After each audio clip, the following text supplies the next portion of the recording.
Shane Jackson, local jumps jockey. I've ridden in thousands of jumps races all over the world, but the Warrnambool steeplechase course is a very unique one. Today we're going to have a look around and hopefully give you a few tips. Gates crash back and they're off and running in the Briley. So when we leave the gates in the Briley, there's always a charge down to the first. Everyone's jostling for position. It's a high pressure race. Jump the first and then we turn down in front of the stands where we hear a great cheer from the crowd. Huge atmosphere here at Warrnambool and the stands are full, so you really get that sense of atmosphere when we go down Steeple Lane with the Houlihan treble in front of the stands. The crowd is cheering. You can hear Rick McIntosh calling, and it's a real buzz to ride here in front of the home crowd. You want to get in a nice rhythm down over these jumps. They come up quick and fast. If you get out of rhythm early, you can find it will affect you for most of the race. So getting in a nice rhythm early helps your horse relax, jump well, and it'll stand to him towards the end.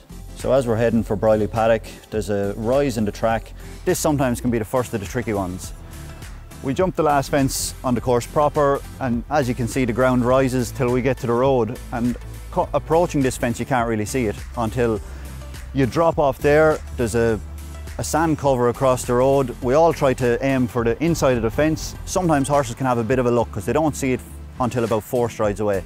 So you just need to be on the ball, keep a good hold of their heads. It's not a big fence, but at the same time they can have a little bit of a look at it. We head up the hill then in Briley Paddock. This is where you want to try to get a mid-race breather. Quite a steep hill, 3 jumps up the hill, so you want to conserve energy. Probably don't want to jump these jumps too big, just let them pop away. Fill your horse's lungs back up, save some energy for the end of the race. We jump the last fence at the top of Briley Paddock, and shortly after there's quite a tight bend to the first of our doubles which crosses the road up there. You can take this bend tight if you're on an experienced horse, otherwise you might want to angle out a little more to get the double in a straight line. We start our run down the hill towards the Tozer Road double. We have one fence before it, which is the Alga Hood. Straightforward fence, a bit of a dip at the back of it. Then you want to be keeping an eye as your horse on the correct leg for taking this bend. If he's on his inside lead, it's much easier to take. If he's on his outside lead, sometimes it can be hard to steer them around. So this is the Tozer Road double. Races can be won and lost here. We turn left for the annual, we turn right for the Briley. But we're coming here at speed. We've come down off the hill, we're freewheeling down the hill, and you need to jump it at an angle because the chase course goes straight back that way. We're back on the course proper, 4 fences left to jump, but we still have 1,000 metres to run. Tempo has increased, starting to get a bit edgy. Do you want to make your run, do you not? Still a bit to go, so maybe just sit for another while.